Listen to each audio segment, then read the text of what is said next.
नमस्कार. आपण पाहताय वावर न्यूज. मी आज आहे सिरसाळा या ठिकाणी. सिरसाळा या ठिकाणी ईदगाह वक्फ बोर्डाची जी जागा आहे त्या जागेमध्ये मूलतः मुस्लिम बांधवांची एक धार्मिक असं देवस्थान म्हणजे धार्मिक असं पावित्र्याचं देवस्थान त्या ठिकाणी मस्जिद आहे.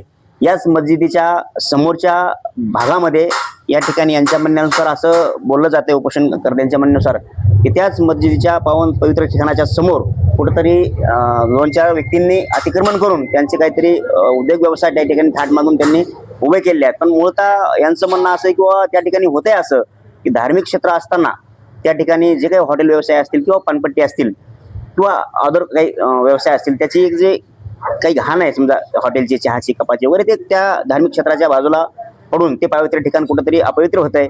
आणि त्याच अनुषंगाने अजून एक असा प्रश्न की मुख्य सिरसाळाचा जो काही मुख्य प्रवास आहे किंवा जे मेन मार्केट आहे याच मुख्य मार्केटमध्ये हीच ईदगाह वक्फ बोर्डाची जागा आहे आणि त्याच ठिकाणी मस्जिद आहे. आणि वागत असताना त्या ठिकाणून मोठ्या स्वरूपाची रहदारी किंवा दळण होत असताना त्या ठिकाणी कुठेतरी जाण्या येण्याकरता प्रचंड असा मोठा रस्ता असतानाही अतिक्रमण केल्यानंतर तो बारीक होऊन गेला आणि कुठेतरी अपघाताचं किंवा प्रमाण वाढलं गेलं आणि जाण्या येण्यासाठी कुठेतरी लोकांना हेळसांड होतीये. आणि विशेष म्हणजे त्याच मस्जिदीमध्ये नमाज पठणासाठी जात असताना त्या ठिकाणी जाण्या येण्यास कुठेतरी आपल्याला अस्वच्छता त्या ठिकाणी दिसते आणि जाण्या येण्यास अडचण निर्माण होते. याच अनुषंगाने आपले खमरुद्दीन भाई बाबूभाई पठाण यांनी व त्यांचे सोबती आहेत यांनी कुठेतरी रितसर असे निवेदन सीओ साहेबांना, बीडीओ साहेबांना व तहसीलदार साहेबांना प्रतिमध्ये देऊन यांनी या ठिकाणी आमरण उपोषणाचा जो घाट घातलाय त्यांच्याशी आपण बोलूयात. भाई, कालपासून तुमचं या ठिकाणी आमरण उपोषण ग्रामपंचायत कार्यालयाच्या सिरसाळ्याच्या ग्रामपंचायतच्या कार्यालयाच्या समोर लागला आहे.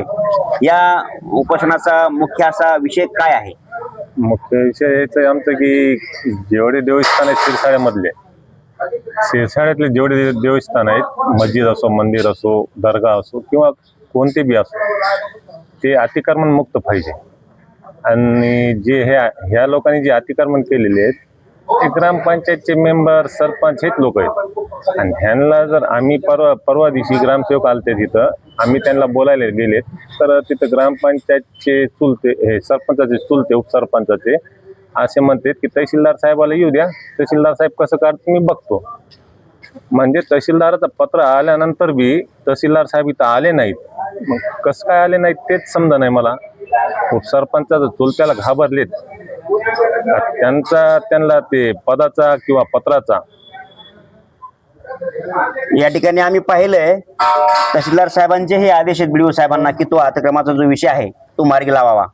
आणि मागच्या तहसीलदारच्या आदेशानं बीडीओ साहेबांना आदेश आहेत आणि ग्रामपंचायतला पण आदेश दिले आहेत. पण याच्यावर अजून कुठेतरी अशी ऍक्शन घेतलेली नाही आहे. त्याबद्दल आपण काय बोलाल? सरपंचाचं बोलणं, आमचं बोलणं सरपंचाला लाभ झालं, पण सरपंच म्हणतंय की आमच्या अधिकारात हे येत नाही. आता अधिकारात येत नाही तर बीडीओ साहेबांना ह्यांना कसं काय पत्र काढलं? आमचं म्हणणं हेच आहे. आणि सरपंच म्हणताय आमच्या अधिकारात येत नाही तर हे शब्द त्यांचा चुकीचं आहे. याच बाबतीमध्ये कुठेतरी अतिक्रमणाचा जो काही प्रश्न किंवा जो प्रश्न तुम्ही घेऊन या ठिकाणी बसलाय हा प्रश्न जर मार्गी नाही लागला तर पुढची प्रक्रिया म्हणून किंवा आंदोलनाचा उपोषणाचा एक भाग म्हणून आपली काय पुढली प्रक्रिया असेल? जोपर्यंत कारवाई होत नाही तोपर्यंत पूर्व उपोषण चालूच राहणार.